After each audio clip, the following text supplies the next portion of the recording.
بزرگوں اور بھائیوں، آج تقدیر کو سمجھنا ہے۔ تقدیر ویری سمپل پرابلم، نہایت بدیہی موٹا مسئلہ۔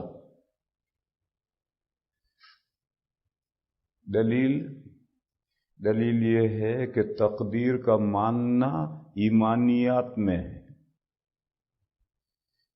ایمان مفصل میں بھی ہے، اور ایمان مفصل اٹھائی گئی ہے حدیث جبرائیل سے۔ حدیث جبرائیل میں 7 عقیدوں کا بیان آیا ہے کہ ایمان 7 باتیں دل سے ماننے کا نام ایمان ہے۔ میں بیان کروں گا حدیث جبرائیل، ابھی تو بغیر سمجھو، بغیر سمجھو۔ حدیث جبرائیل میں حضور پاک صلی اللہ تعالی علیہ وسلم نے جبرائیل علیہ السلام کے سوال کے جواب میں پوچھا،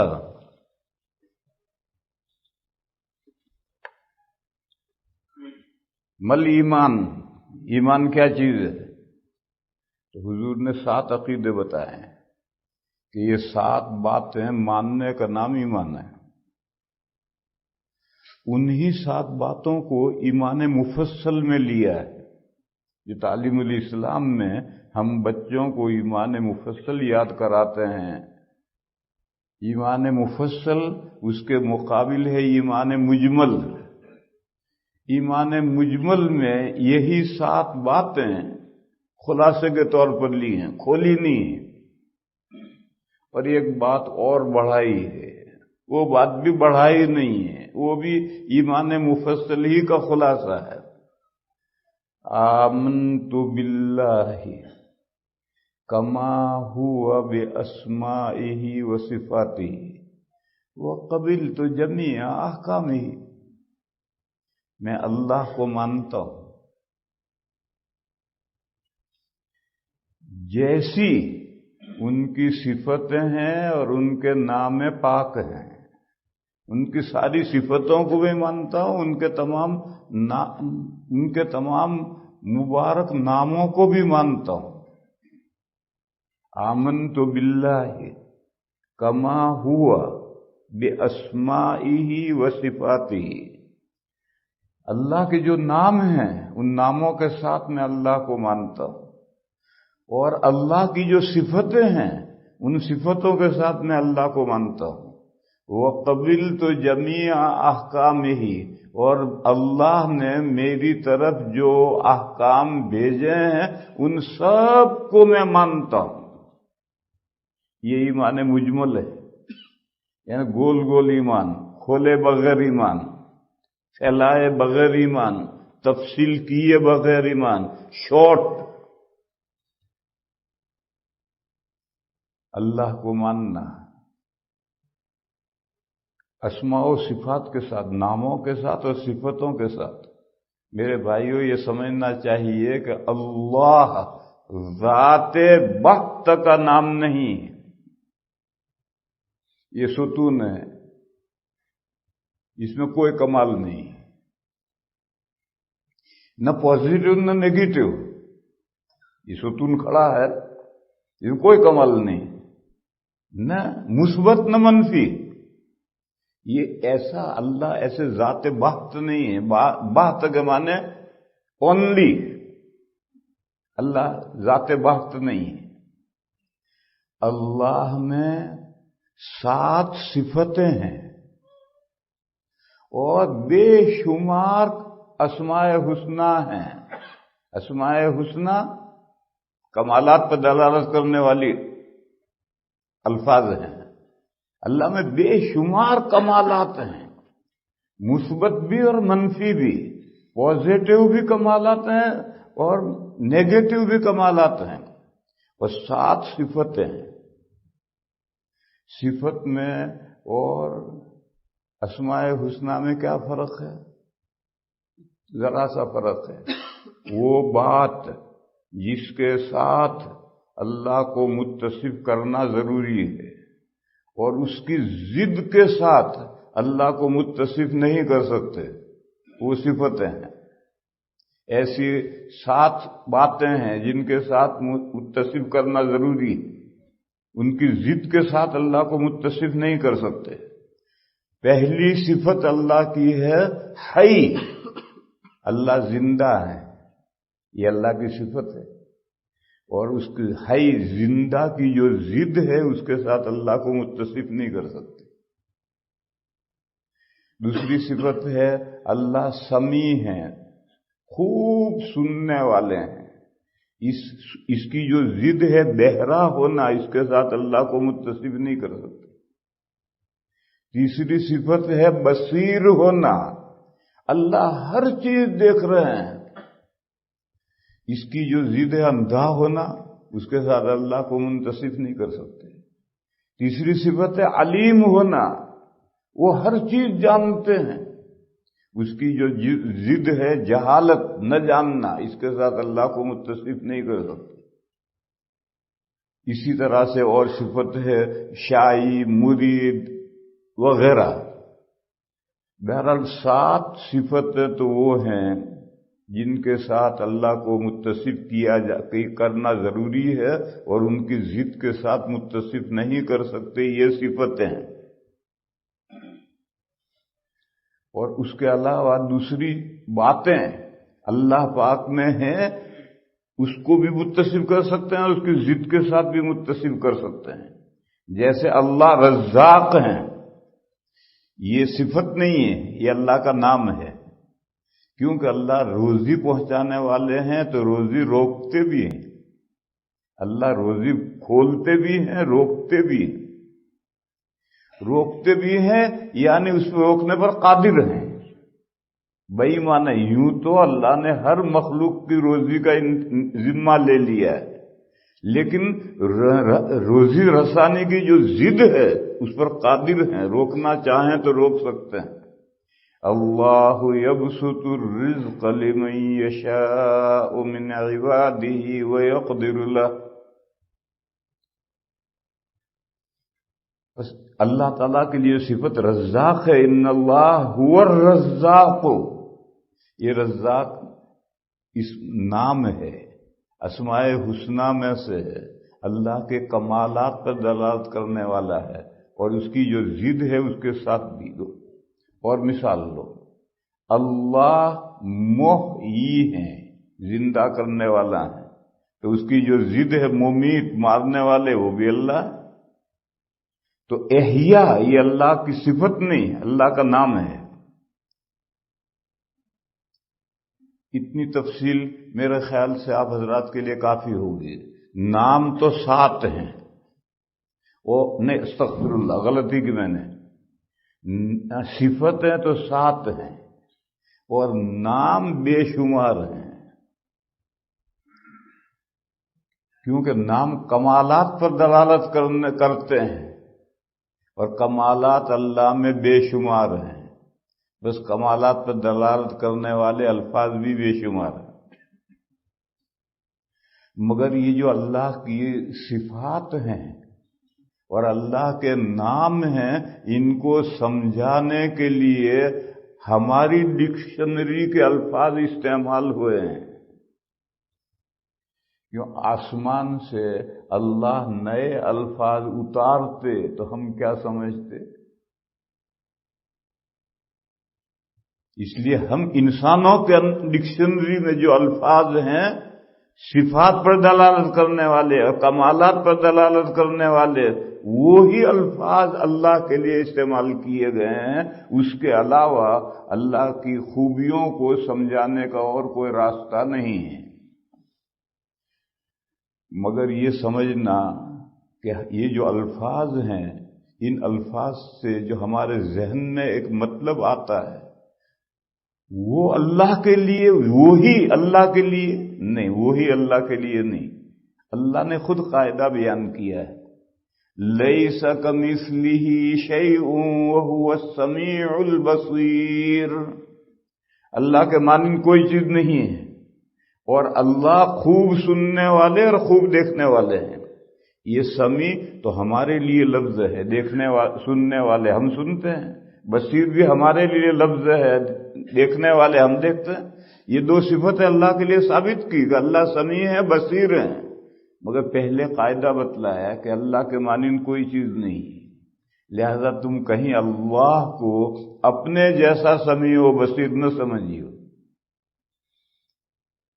یہ قاعدہ کلیہ ہے، سورہ شورى میں یہ قاعدہ آیا ہے، یہ قاعدہ کلیہ ہے، اور سب جگہ یہ قاعدہ جاری ہوتا ہے، تمام صفات میں اور تمام اسماء میں۔ صفات میں یعنی اللہ کے لیے ضروری حالت، صفت کے معنی ضروری حالت، جس حالت سے آدمی جدا ہو ہی نہیں سکتا، اور اسماء کے معنی کمالات پر دلالت کرنے والے الفاظ ہیں۔ اللہ میں جو ضروری حالت ہے اور اللہ میں جو کمالات ہیں ان پر دلالت کرنے والے جو الفاظ قرآن و حدیث میں استعمال کیے ہیں، وہ ہمارے لیے جو الفاظ تھے وہ استعمال کیے۔ اس کی نظیر ملاحم، قیامت سے پہلے بڑی بڑی جنگیں ہونی ہیں، کشتوں کے پشتے لگیں گے، اور یاجوج ماجوج نکلیں گے اور یوں دنگا فساد کریں گے اور ساری دنیا پر یوں قبضہ کریں گے۔ یہ جو فیوچر کے احوال ہیں، نبی پاک صلی اللہ تعالی علیہ وسلم نے ان کو اپنے زمانے کے محاورات میں بیان کیا ہے۔ جبھی صحابہ سمجھیں گے۔ اب یاجوج ماجوج نکلیں گے، وہ آسمان کی طرف تیر چلائیں گے، ان کا تیر کیسا ہوگا اللہ جانے کیسا ہوگا۔ جب حضور وہ مضمون بیان کریں گے تو اپنے زمانے کی جو اصطلاح ہے تیر، وہ تیر ہی اصطلاح استعمال کی، لیکن یہ ضروری تھوڑی ہے کہ یاجوج ماجوج کا تیر 1400 سال پہلے جیسا تیر تھا ایسا ہو سکتا ہے وہ میزائل چلائے، ہو سکتا ہے وہ راکٹ بھیجے، ان کا میزائل اور راکٹ تیر جیسے ہی تو جاتے ہیں۔ یہ میں مثال بتلا رہا ہوں کہ فیوچر کی جو بات ہوتی ہے وہ اپنے بیان کرنے والا اپنے زمانے کی اصطلاح میں بیان کرتا ہے، اس کے علاوہ سمجھانے کی کوئی شکل نہیں۔ بس یہ سمجھ لینا کہ یاجوج ماجوج کا تیر ایسا ہی ہوگا جیسا 1400 سال پہلے تیر ہوتا تھا، تو ایسا سمجھنا غلط فہمی ہے۔ اسی طرح سے سمجھو میرے بھائی، مسائل دو قسم کے ہیں، ایک ہمارے عالم مشاہد جو دنیا ہم دیکھ رہے ہیں، اس کی چیزیں ہیں، یہ نیچر مادے سے بنی ہوئی چیزیں، اور ایک دنیا ہے آؤٹ آف نیچر۔ یہ مادی دنیا جہاں ختم ہوتی ہے وہاں سے دوسری دنیا شروع ہوتی ہے، آؤٹ آف نیچر، اور وہ کہیں ہے، دور نہیں ہے، وہ ہمارے سامنے ہے، مگر ہمیں دکھائی نہیں دیتی کیونکہ ہمارے کان مادی چیزوں کو سنتے ہیں، ہماری آنکھیں مادیات کو دیکھتے ہیں۔ دیکھو اس ماحول میں پوری ہوا بھری ہوئی ہے، کہاں نظر آتے ہیں آپ کو؟ ہوا کہاں نظر آتی ہے؟ ہوا تو ہے، آپ جب پنکھا آن کرتے ہیں اور پنکھڑیاں ہلتی ہیں تو وہ پنکھڑیاں فضا میں جو ہوا بھری ہوئی اسے تھپڑ مارتی ہیں، تو وہ اگلے کو تھپڑ مارے، وہ اگلے کو تھپڑ مارے، یوں آتی آتی پنکھے کی ہوا ہمیں تھپڑ مارتی ہے، تو ہم کہتے ہیں ہاں ہوا لگی، ہوا لگی یعنی ہوا نے ہمیں تھپڑ مارا۔ ہم بچپن میں ایک کھیل کھیلتے تھے، اب بچے وہ کھیل نہیں کھیلتے، یعنی اس کو مکہ مارا تو وہ اگلے کو مارے گا، وہ اگلے کو مارے گا، وہ اگلے کو مارے گا، آخر تک مکہ جائے گا۔ یہ بچپن میں ہم کھیل کھیلا کرتے تھے، اب بچے نے یہ کھیل نہیں کھیلتے۔ تو ایسے ہی پنکھڑیوں نے ہوا مکہ مارا اپنے قریب ہوا کو، اس نے اگلے کو، اس نے اگلے کو، اس نے اگلے کو، یوں ہوتے ہوتے وہ ہمیں مکہ لگتا ہے تو ہم کہتے ہیں ہوا لگی۔ ہوا لگی نہیں، ہوا کا مکہ لگا۔ اس مجلس میں فرشتے گھیرے ہوئے ہیں، مجلس کو حدیث میں ہے کہ جہاں ذکر کی مجلس ہوتی ہے وہاں فرشتے اس مجلس کو گھیرتے ہیں۔ ذکر کا مطلب لوگ مختصر کر دیتے ہیں، شارٹ کر دیتے ہیں، اللہ اللہ اللہ اللہ اللہ اللہ، وہ اسی کو ذکر سمجھتے ہیں۔ ارے ذکر تو اللہ کی یاد ہے، تم فقہ کی کتاب پڑھ رہے ہو، حدیث کی کتاب پڑھ رہے ہو، قرآن کا ترجمہ پڑھ رہے ہو، یہ بھی ذکر ہے۔ تو جہاں ذکر کی مجلس ہوتی ہے اس کو فرشتے گھیر لیتے ہیں، اور جنات تو انسان کے تابع ہیں۔ انسان انبیاء جو آدم علیہ السلام سے نبوت کا سلسلہ شروع ہوا تو جنات کو انسان کے تابع کیا ہے، بس وہ پڑھتے بھی ہم ہی سے ہیں، وعظ بھی ہم سے سنتے ہیں۔ بس جنات بھی موجود ہیں، فرشتے بھی مجلس میں موجود ہیں، ہمیں کہاں نظر آتے ہیں؟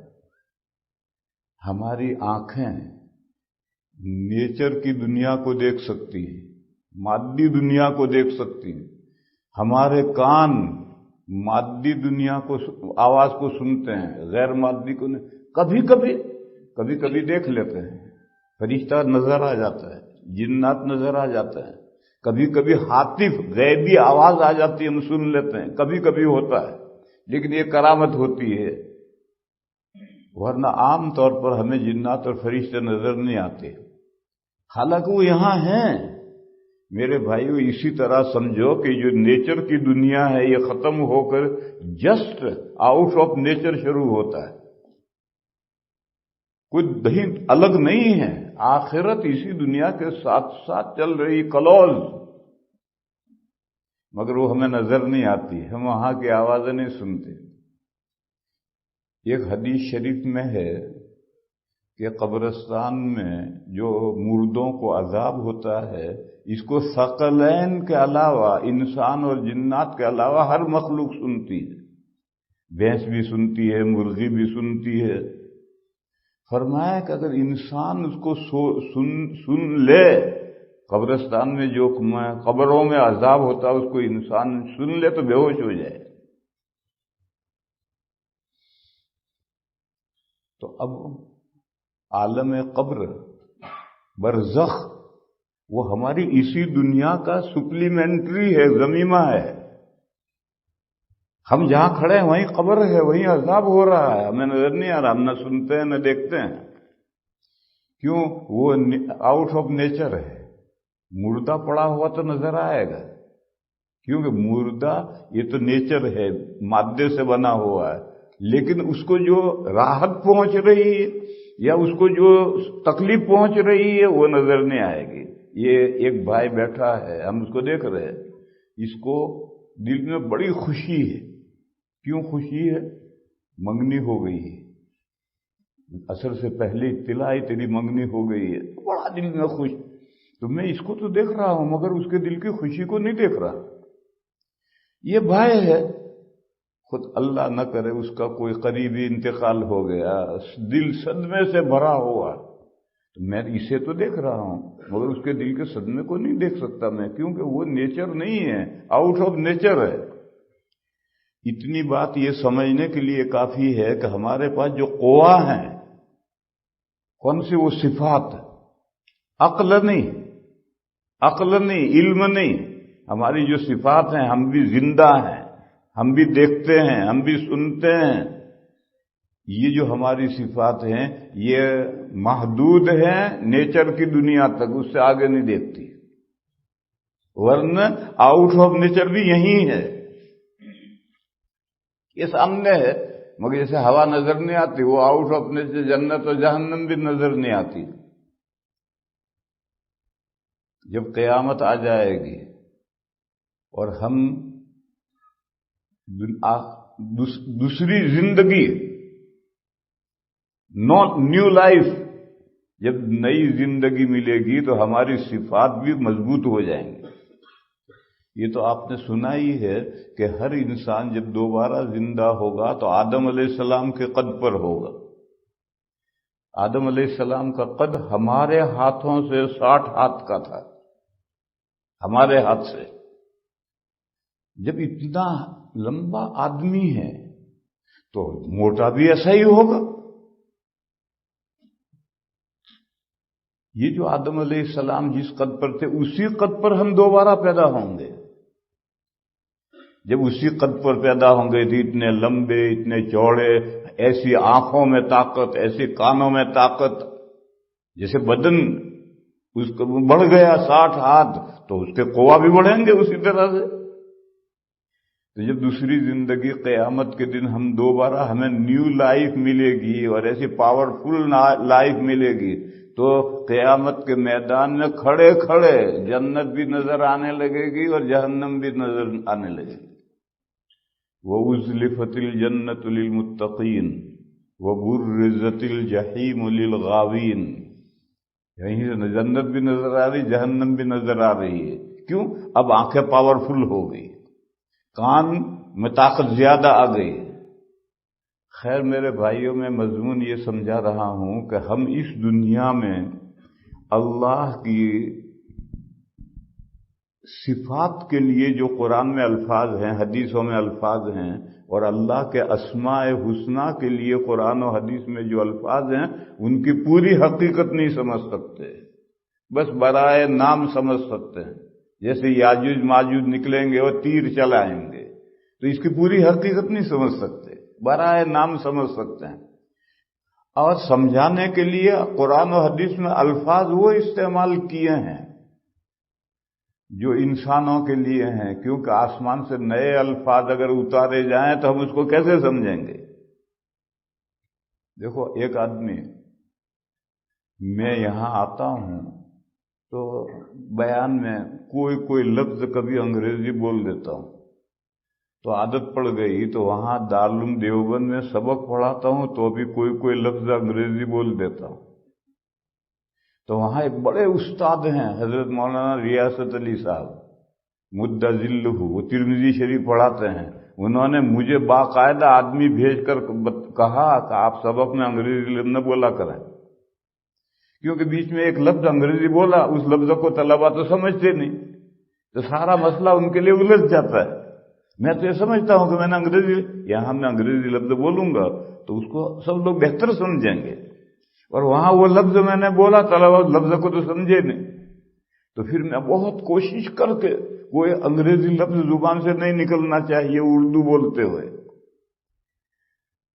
جیسے یہ انگریزی لفظ وہ نہیں سمجھ سکتے کیونکہ وہ انگریزی نہیں جانتے، پر ایسے آسمان سے الفاظ آتے تو ان الفاظ کو ہم کیا سمجھتے؟ دوسری زبان کے الفاظ ہوتے یا عربی ہی کے الفاظ ہوتے لیکن ہماری لغت کے نہ ہوتے تو ہم ان کو کیسے سمجھتے؟ اور اللہ کی صفات کو بیان کرنا بھی ضروری ہے، اسماء حسنی کو بیان کرنا بھی ضروری ہے۔ اللہ ستون کی طرح سے ذات بحت نہیں ہے اور اللہ بے کمال نہیں ہے، بے شمار کمالات کا مجموعہ ہے، ان کمالات کو سمجھانا ضروری ہے۔ دیکھو، اللہ کا کمال ہے وہ تمام مخلوقات کو روزی پہنچاتے ہیں۔ جس کا اس پر اعتقاد اور عقیدہ ہے وہ اللہ سے دعا کرے گا، یا اللہ ارزقنی، مجھے روزی عنایت فرمائی۔ اور جو اللہ کی یہ صفت جانتا ہی نہیں وہ اللہ سے کیوں دعا کرے گا اللہ مجھے روزی عطا فرمائیے؟ بلکہ جو اللہ کی یہ صفت نہیں جانتا وہ گنگا جمنا کو رزاق سمجھے گا، وہ سورج چاند کو رزاق سمجھے گا، گورنمنٹ کو رزاق سمجھے گا۔ جب ہمارے پاس کام نہیں ہوتا تو گورنمنٹ ہم کو سپورٹ دیتی ہے، رزاق گورنمنٹ۔ پہلے اسی طرح گورنمنٹ کو رزاق سمجھ جا رہا۔ فرعون کا یہی دعویٰ تھا کہ میں تمہارا رب ہوں، پروردگار ہوں، پالتا پوستا ہوں۔ تو اب یہ چاند سورج کو رب بنا لیا، گنگا جمنا کو رب بنا لیا، بادشاہ کو رب بنا لیا۔ یہ شرک کہاں سے آئے گا؟ جب اللہ کو رزاق نہیں مانتا تو یہ صورت پیدا ہوگی۔ جس کا ایمان ہے کہ رزاق اللہ ہے اور عالم اسباب میں اللہ رزق سبب کے ذریعے سبب سے پہنچاتے ہیں، یہ اعتقاد ہے۔ تو دکان کر رہا ہے، کام کر رہا ہے، نفع ہو رہا ہے تو وہ سمجھتا ہے کہ اللہ روزی دے رہے ہیں، اور اللہ دکان کے راستے سے روزی دے رہے ہیں، اور دوسرا پڑوسی نیبر وہی دکان کر رہا ہے، اس کو نفع نہیں ہو رہا، تو وہ سمجھ رہا ہے کہ اللہ نے میرے لیے نفع مقدر نہیں کیا اس لیے مجھے نفع نہیں ہو رہا، اور میرے پڑوسی کے لیے نفع مقدر کیا ہے۔